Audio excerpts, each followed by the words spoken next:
উত্তর জেলার ধর্মনগর জেলা হাসপাতালে অনিয়ম অব্যবস্থার বিরুদ্ধে সরব হয় সিপিআইএম নেতৃত্বরা। জানা গেছে, ইদানিংকালে ধর্মনগর জেলা হাসপাতালে অব্যবস্থা, অবহেলা ও নানান ধরনের অনিয়মের বিরুদ্ধে সরব হলো সিপিআইএম। এই মর্মে শনিবার দুপুরে সিপিআইএমের ধর্মনগর মহকুমা কমিটির কার্যালয়ে অনুষ্ঠিত হয় এক সাংবাদিক সম্মেলন।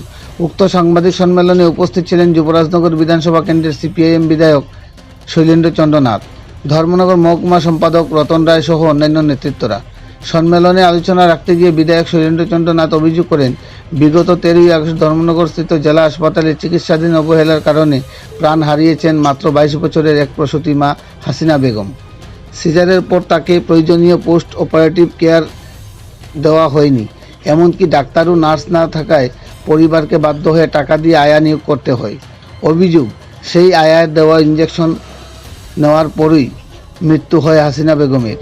এই মৃত্যুর ঘটনায় নিরপেক্ষ তদন্ত নিয়ে দাবি নিয়ে সিপিআইএম নেতৃত্বরা স্পষ্ট জানিয়ে দেন, অভিযুক্ত চিকিৎসক ও দায়িত্বপ্রাপ্ত কর্তৃপক্ষকে আইনের আয়ত্তায় এনে উপযুক্ত শাস্তি বিধান করতে হবে।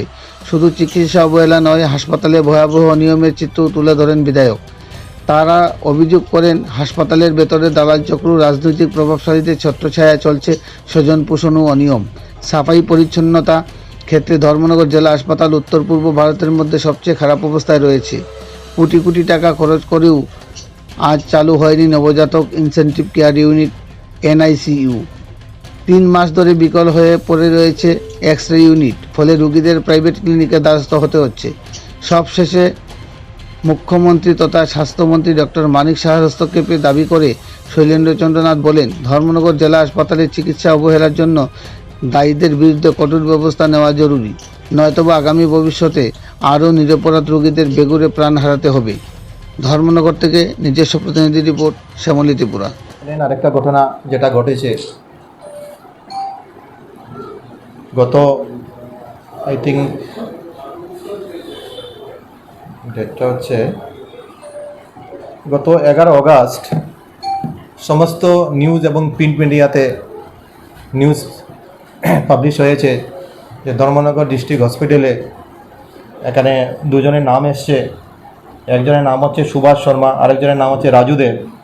দুজন ডিস্ট্রিক্ট হসপিটালে পেশেন্টের বেডের মধ্যে বসে সঙ্গে মহিলাদের নিয়ে যেভাবে মদ্যপান করছেন,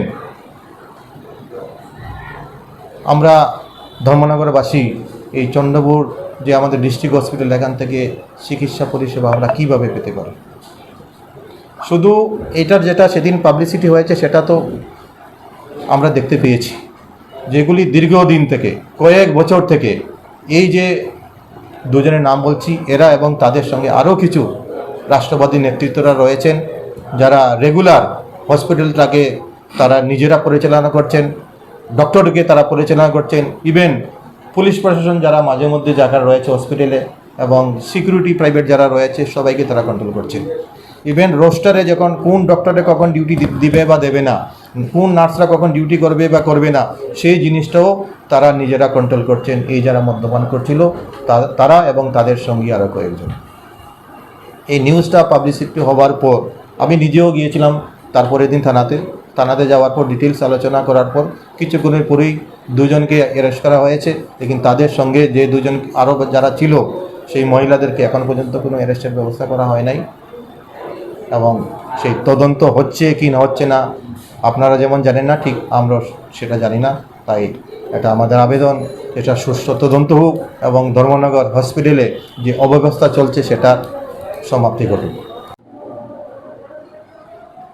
এই যে মদ্যপান করা এবং রোস্টারের চেঞ্জ করা কিছু যে রাষ্ট্রবাদী নেতৃত্বের দ্বারা, এটা করার পরে কি হচ্ছে, আমাদের ধর্মনগরে যে সমস্ত ভালো ডাক্তাররা এখানে আসেন তাদের প্রেসারে এবং তাদের কথা মতো তারা না চলার ফলে কী হচ্ছে, আমরা স্পেশালিস্ট ডক্টর থেকে বঞ্চিত কোনো না কোনো কারণবশত তাদেরকে 1 মাস 2 মাসের মধ্যে এখান থেকে শিফটিং করে অন্যত্র তাদেরকে ট্রান্সফার করা হয়।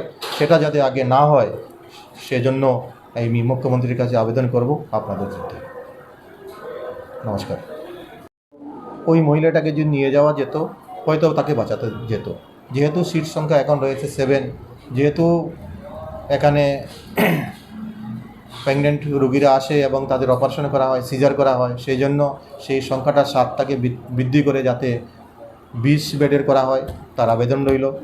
তার সঙ্গে আমি আবেদন করছি, আমাদের ধর্মনগর ডিস্ট্রিক্ট হসপিটালে যে ডায়ালিসিস ইউনিট রয়েছে, এটা 2017 সালে শুরু হয়েছিল। 2017 সালে ডায়ালিসিস ইউনিটটা এখানে শুরু হলেও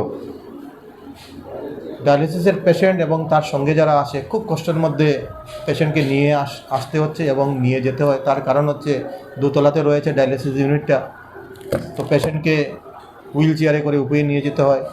আবার যখন শেষ হওয়ার পর তাদেরকে আবার হুইল চেয়ারে করে নিয়ে আসতে হয়, তাদের খুব কষ্ট হয়। যাদের ফ্যামিলির সঙ্গে 2-3 জন মেম্বার থাকে তাদেরকে সুবিধা হয়, তারা উপরে নিয়ে যেতে পারে, নিয়ে আসতে পারে। যদি কেউ নিজে থেকে একা আসে বা কেউ যদি তাদের সঙ্গে একজন থাকে, তাহলে কি হচ্ছে, তাদের খুব অসুবিধার সম্মুখীন হতে হয়।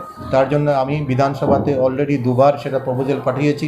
জানি না কোনো অজ্ঞাত কারণে 2বারই আমার প্রপোজালটাকে অ্যাকসেপ্ট করা হয়নি, যার জন্য আমি আলোচনা করতে পারিনি।